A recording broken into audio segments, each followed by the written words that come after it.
Welcome everyone to this video on creating a local theory of change for boards.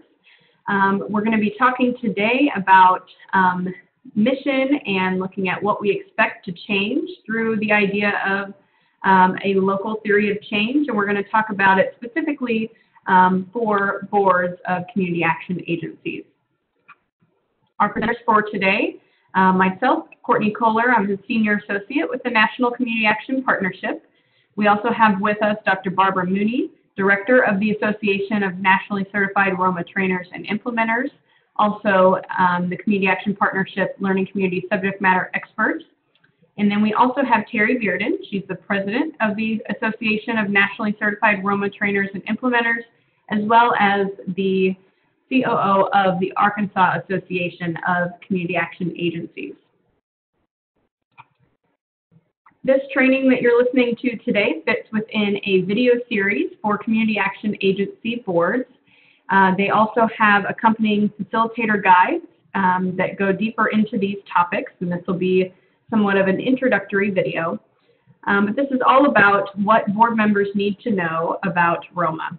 And so what we hope that will be achieved through this series is that board members have a deeper understanding of how to help the community action agency increase its capacity and results, as well as how to meet and exceed the organizational standards.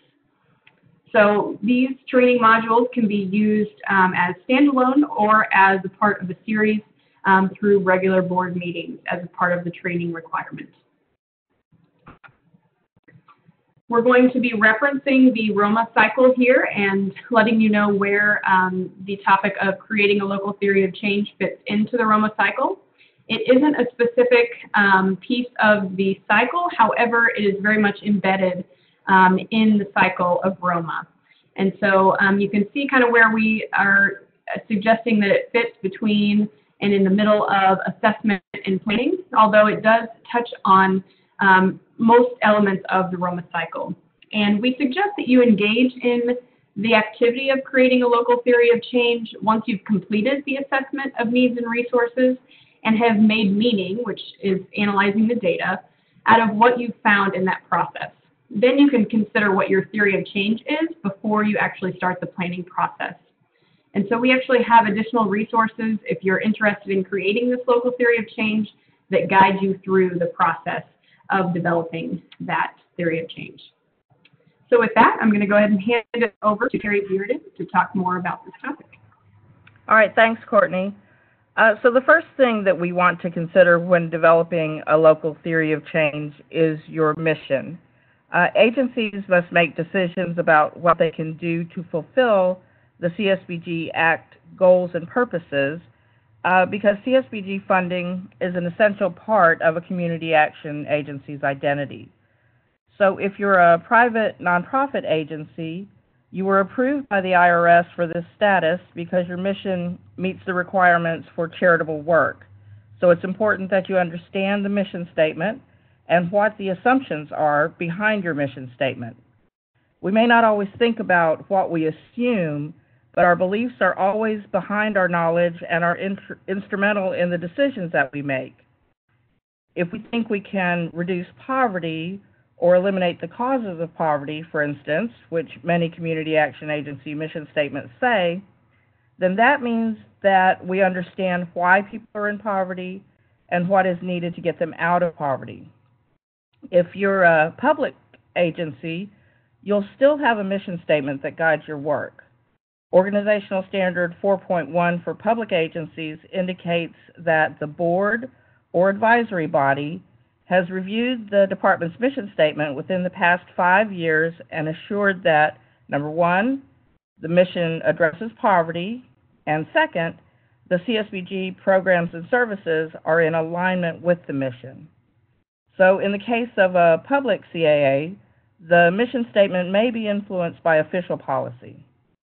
For instance, if the CSBG program is housed in the Department of Housing and Community Affairs, you would expect to see a greater focus on housing-related issues. Or within the Department of Commerce, there might be a greater focus on employment and business development. Of course, this isn't always the case, but understanding the influences of official policies is always important in public community action agencies. So your mission statement is really the essence of who you are. After hearing or reading your mission statement, people should know what your agency believes about poverty and what the long-term goals or changes are that your agency will achieve. People should also know who you serve and if you have connections with others in the community. So therefore, really, your mission statement has 4 key elements. Target population to receive services, the services that are to be provided by the agency, the outcome expected because of those services, and any relationship that the agency has with others in the community. And our decisions are based on background assumptions that are held by board and staff. And these assumptions can sometimes be seen in the agency mission statement. Assumptions or beliefs include what each person knows about the people we serve and the challenges that they face, the conditions of the community, and then how our work might create change. There are some significant differences in the assumptions that board members and staff hold. These all need to be on the table because these assumptions impact what each person thinks is needed to create change and achieve results. It's important to clearly articulate and discuss these underlying assumptions about poverty and why people remain in poverty before you discuss the role that your organization might play. So let's take a look at a couple of examples. So if your mission statement is to eliminate the causes of poverty in partnership with the county human service offices by strengthening low-income individuals, families, and communities through self-sufficiency initiatives in XX County, some of the assumptions that we might have are that the agency needs partnership with other human service agencies, or that strengthening low-income individuals will lead to the elimination of the causes of poverty. We might also assume that self-sufficiency initiatives will strengthen families, that the agency can provide self-sufficiency initiatives, in other words, that it has trained staff and resources and knows what these initiatives would be. We might assume that we'll serve low-income individuals, families, and communities, and that we'll be successful if we strengthen individuals, families, and communities, that we will be successful if we eliminate the causes of poverty, or we might assume that we'll work together with many different people. Another example might be, of a mission statement might be to work with other agencies, jurisdictions, and the people of YY County to plan and manage social services and to achieve a safe and healthy community. So some of these assumptions behind that mission statement might be that we will plan and manage social services, that this will lead to safe and healthy communities, and that we will be successful if we plan and manage services. We might also assume that we'll be successful if we achieve a safe and healthy community. So when we think about having an anti-poverty mission, part of the problem is that we don't have a standard definition of poverty. Of course, we know there's the federal poverty guideline, which is based on the cost of food, and which many people feel is actually inadequate. And for a long time, there have been many researchers who've been trying to define the essential elements of poverty. One researcher said that it takes courage to work in a field where the concepts and methodologies of such complex issue are not precise enough to be useful working tools. Or in other words, if we can't define the situation, how do we work on a solution? And what is essential to change to help individuals, families, and communities be better off? So let's take a look at some definitions of poverty. As we're all familiar with, we have the federal poverty level. And the federal poverty levels are used to determine eligibility for certain programs and benefits, including savings on marketplace health insurance, Medicaid, CHIP coverage. Eligibility could be based on 125% of federal poverty, such as with CSPG, or up to 185% of federal poverty level for WIC, or other limits based upon the federal poverty level. In 2018, for a family of 4, the federal poverty level is $25,100. So to put that into context, a person working a 40-hour-a-week job for a full year would have to earn about $12 per hour to make that gross income. So let's go beyond just those numbers, though. A couple of definitions of poverty are the state of one who lacks a usual or socially acceptable amount of money or material possessions, that's in Webster's dictionary, or when someone's resources are so seriously below those commanded by the average individual or family that they are, in effect, excluded from ordinary living patterns, customs, and activities. That's Professor Peter Townsend, who's the leading authority on the past 50 years in poverty in the United Kingdom. So in these situations, the key definitions are socially acceptable and ordinary. And the first implies that income poverty thresholds depend on the social norms of the society in which someone lives, and the second implies that they depend on the incomes of the ordinary people in society. So we have to consider what is socially acceptable or ordinary, and that often depends on the society in which a person lives. Townsend goes on to say, individuals, families, and groups in the population can be said to be in poverty when they lack the resources to obtain the type of diet, participate in the activities, and have the living conditions and amenities which are customary or at least widely encouraged or approved in the societies in which they belong. Another point is that where you live matters. Research has shown that there's a correlation between where you live as a child and your opportunities to achieve economic success as an adult. In a March 2010 study called Exploring the Relationships Between Individuals' Social Position, Neighborhood Context, and the Scale of Neighborhood, done by authors Roger Anderson and Sacco Mustard, they noted that avoiding high immigrant concentrations in particular neighborhoods is another issue that fuels political debate and policy intervention in many Western European countries, including the Scandinavian countries. However, there are clear gaps in the understanding of the relationship between neighborhood composition and social outcomes. One of these gaps regards the scale of the neighborhood. If there would be neighborhood effects, what scale is it relevant to consider? Is a mix good or bad for the social prospects of individuals at a level that is very local, for example, a few neighboring streets? Or could a mix be helpful at a somewhat higher scale? So there are a couple of responses that tend to happen.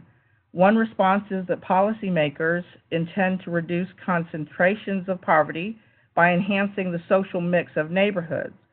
Another response might be that we assure that low-income communities have access to resources. So what we're really talking about here is that there are different kinds of poverty. So here are some things we want to think about. There's a correlation between low income and lifestyle deprivation, which is stronger the longer people are confronted with financial poverty. Poverty can include severe deprivation in one life domain or a multitude of not so severely deprived situations in multiple life domains. And the in-work poverty situation is that many wage earners are getting less than $12 per hour, or working less than 40 hours a week, or not having benefit leave, so not getting a full 2,000 hours in a work year. And if they have a spouse and 2 children, or a single parent with 2 children, they'll fall below 100% of the federal poverty level. And even if they do get to 100% of the federal poverty level, we know that they are still at risk of not meeting their family needs at that level. A family of 4 really needs 2 full-time wage earners at $12 an hour or higher in hourly wages.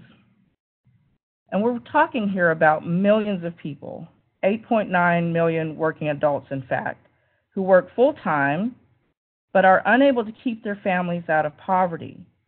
And more, the face of the poor is that of mothers and fathers struggling to feed, house, clothe, and educate their children. Parents who are doing their best but still aren't getting by. Most minimum wage jobs don't provide paid sick leave or health insurance. So imagine this. The school nurse calls to say that your child is sick and needs to go to the doctor. If your job doesn't provide paid sick leave, your pay will be docked for the hours of work that you miss. If you don't have a car, you need to take public transportation to pick up your child and take him or her to the doctor. That is, if you have a doctor. Otherwise, you'll likely have to wait in an emergency room. And when you finally take your sick child home, you'll need to figure out who can take care of them so you can go back to work. All in all, you've probably missed half a day's work in wages, if not more, just to get your child to and from the doctor. So now I'd like to turn it over to Barbara Mooney, who's going to talk about approaches to creating change. Thanks, Terry. That was a good foundation for us, and we're going to now look at this idea of what you can change or maintain. So given all of the elements of poverty that Terry identified, you can see there are a number of issues on the table. And so when you're looking at your theory of change, you want to identify what you can change or what needs to be maintained or stabilized. So a change is considered to be positive if it's an improvement in the life of your families, individuals, or in the community. So when you're thinking about the assumptions and the problems, you really have to consider what's in your power to change. Can you make sure that everybody in the community has a job? Probably not. At least not by yourself and not for everyone. But can you help identify adult family members who need to increase their skills so they're eligible for a job? Probably. That's probably what you can do. Can you provide sufficient tangible benefits to make a difference in somebody's life? Well, maybe in the short term, but not necessarily in the long term. If things get worse, we have a negative change, and we know about that. But what we don't consider often is this idea of a neutral change when we've prevented something from getting worse. So much of what the community action agencies do in our framework is to help families avoid a crisis so they can maintain stability. Well, what do we mean by that? Here are a couple of examples. You see the services on the right side of the slide, assistance with application for benefits or the provision of actual tangible assistance for something. Those are things that local community action agencies do all the time. And so we need to look at what need is that addressing and what outcome is happening because of those services. So you can see the need statements are all about a risk of losing something, loss of food programs, loss of utility services, loss of housing in some way, loss of housing benefits, loss of health insurance. Those are all things that can be lost by the participants in your programs.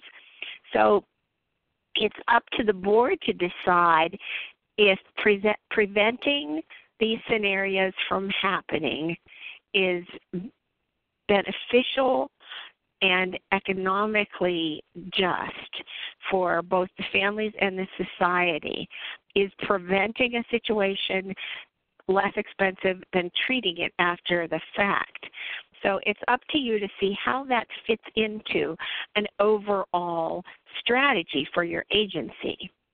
So what we see here is from Kern County, California, and it's a theory of change. It's a question. Have we gotten people out of poverty? Why not? Well, if our approach is on the left, where we provide services and then we provide more services, we might be maintaining the stability of a family, but we're not moving them out of poverty. So if our mission is about moving people out of poverty, we have to consider the range of services that it might take to move to self-sufficiency, which we see on the right. So basic services, advocacy, a range of other specific skill building activities, asset accumulation, and so on. When we think about the theory of change, we ask you to look at the way your agency is organized.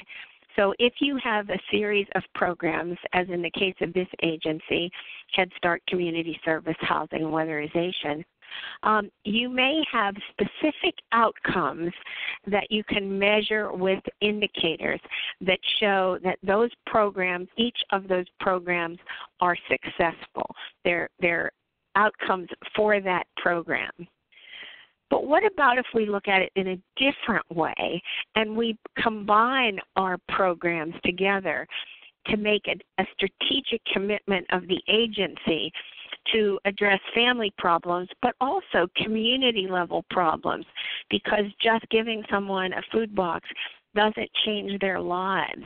So what are the supports in the community that are necessary to bring about actual change for the family?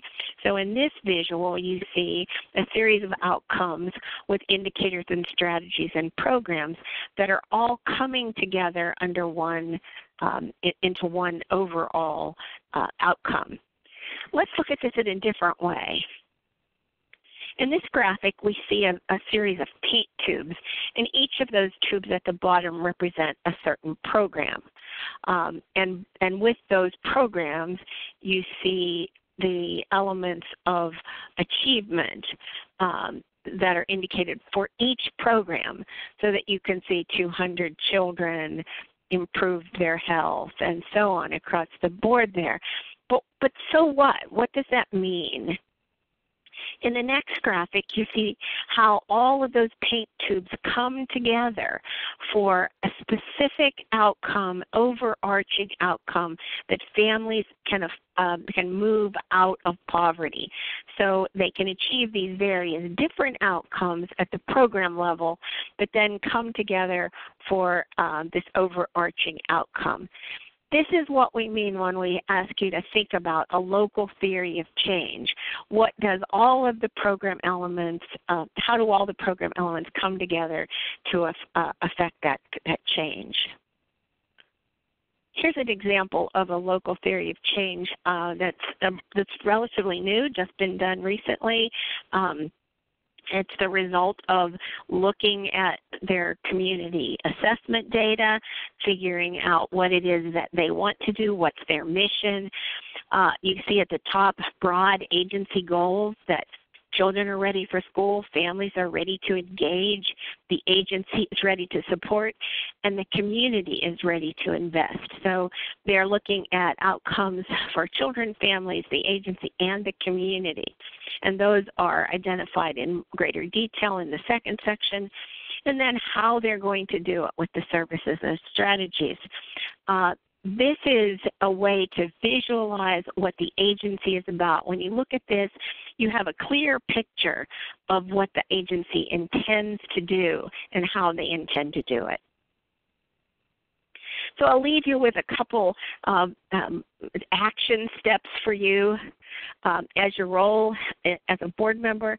Consider the big picture and what are your agency goals, your big agency goals, and how do you plan to achieve them? How do all the programs in your agency fit together to achieve those outcomes? And then get ready for the strategic planning process, which is coming up next in our next video segment, where you're going to take your community needs assessment, your agency mission, and the local theory of change as you start to think about what will the agency do and what will the agency accomplish. And don't forget to pull together your fiscal report so you know what resources you have available to support your planned activities. That's it for today. I'm going to turn it over to Courtney for closing. All right, well, thank you, Barbara and Terry, for that presentation in this video. And we would like to thank you, local Community Action Agency board members, for viewing this video. We appreciate your time and service to Community Action. And in closing, we just want to make sure you're aware of our additional resources that can be accessed through www.communityactionpartnership.com.